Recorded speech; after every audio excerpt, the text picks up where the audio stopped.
What's the buzz? Tell me what's happening.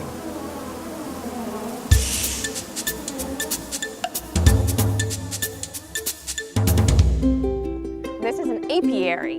Apiary. An apiary is the fancy term. We call it a bee yard, anything. Okay, and in that bee yard, you have how many bees? Well, here we have, let's see, 10 colonies, and each of those could have between 30 and 60,000 bees inside the colonies. We actually work with a lot of organic farms, and what we love about it is they're growing vegetables all year round. So we get diversity of all kinds of things for the bees to eat, and it's a safer place for the bees to be. So because they're organic, they're not spreading pesticides that could kill bees. And so even though bees fly up to 3 miles, primarily they are going to be foraging here on this farm. Okay, ready to go play with some bees? Sure. Love to. About 10 hives here. Some of these smaller ones are splits that we made a couple of weeks ago. Took one hive and turned it into 2 hives because they were getting pretty full.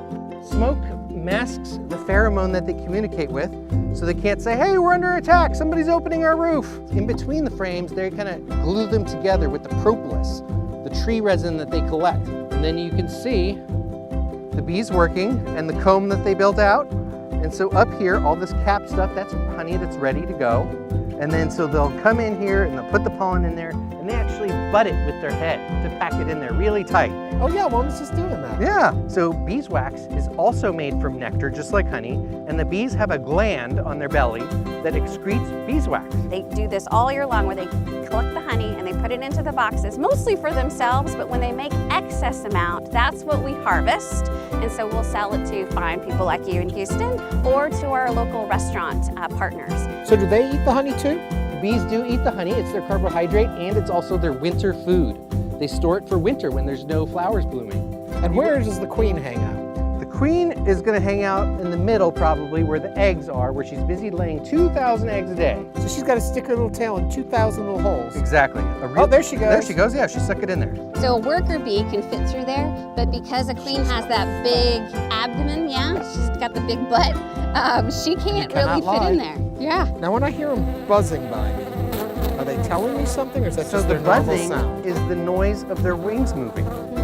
The wings beat over 1,100 times a second, and that's the noise you hear of a bee. There's an actual precise measurement that they like, and so these are built around that so that they build on the frames and not between the frames. We like the size and shape of bees because they make really beautiful honeycomb. Beautiful honeycomb right here. No honey in there yet. Technically, they're the only insect that makes food that humans eat directly. See, this one is ready to go. Beautiful honeycomb, all capped and ready to harvest.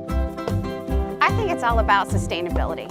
Knowing where your food comes from, trying to give back to the environment that we have. And bees themselves are fascinating creatures. I mean, just learning about how they work together and take the things that we see in nature, pollen and nectar, and make it into honey. It's just kind of a really interesting process.